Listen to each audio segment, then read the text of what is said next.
Anton France said, "It is human nature to think wisely and act foolishly." I wholeheartedly agree with this statement because although humans are very smart, we're idiots. Have you ever seen the State Farm commercial? I think it's State Farm. It's some form of insurance commercial where they say, humans, one day we're discovering the theory of relativity and a car slams into another car and the next not so much. That is what we are. We're human, we make mistakes.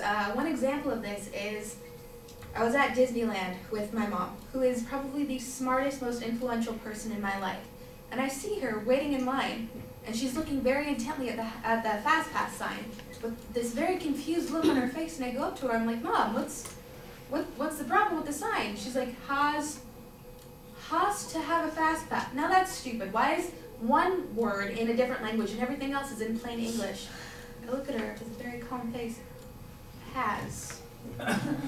Why do we have these stupid moments? Like, why are we so brilliant in our own minds and then in the real world we're saying signs in 2 different languages, or we're just being stupid? And that's the second point I want to talk about. We are human. Our mistakes are what they are. They're mistakes. It's all human nature. What people don't necessarily do is learn from those mistakes, and they keep repeating those mistakes.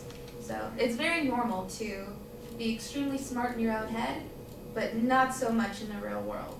So we're human, we're imperfect, but those imperfections almost make us beautiful, human. So in conclusion, I just want to say that yeah, we're capable of amazing things. We're also capable of really stupid things, but let's not try to dwell on that.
All right, generally you don't want to use the quote as the attention device, so that's a little bit awkward, but you do get to a very clear purpose statement when you do that, and I like the little introduction referring to the commercial as a way to illustrate that point.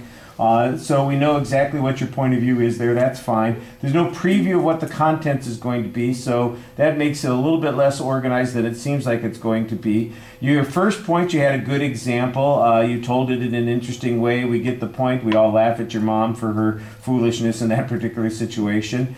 Then you get to the second point, and basically you have an idea, but you don't really have an illustration on that particular point. And it's a kind of repetitive idea, so it doesn't really go anywhere. And this would be a good place where, if you've got a personal example that you're talking about, how about a national example or an international example? And then, oh gee, now I'm thinking about a national example. Do we have a place that we're like that nationally where we do these kinds of things, have these senior moments, or act foolishly instead of thinking wisely?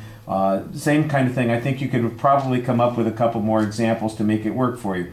Presentation issues, though, everything is really solid. You do a very good job looking at the audience. There's a lot of variety in your voice. I think your facial expressions are very animated while you're talking to us. I think that works well, especially when you're telling your story. That's one of the things that I think helps people become better at delivery is when they're doing these impromptu speeches, you have to talk as a person. You're not thinking about the speech that you're giving. You're just being the person that you are, and you get an opportunity to be a little bit more like that person and share yourself. And I really like, I appreciate the prepared speeches. I'm glad when people do them, but you can always see when somebody's trying to memorize something when they're speaking, or when they have to go to their notes and it takes you a little bit out of the speech, as opposed to the impromptu presentations where this is who the person is and we're getting a chance to know them, and that's really what audiences want. They want a chance to relate to the speaker.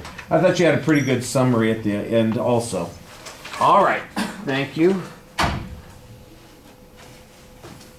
We're doing fine. Jason, come get some topics and send Vicky in, please.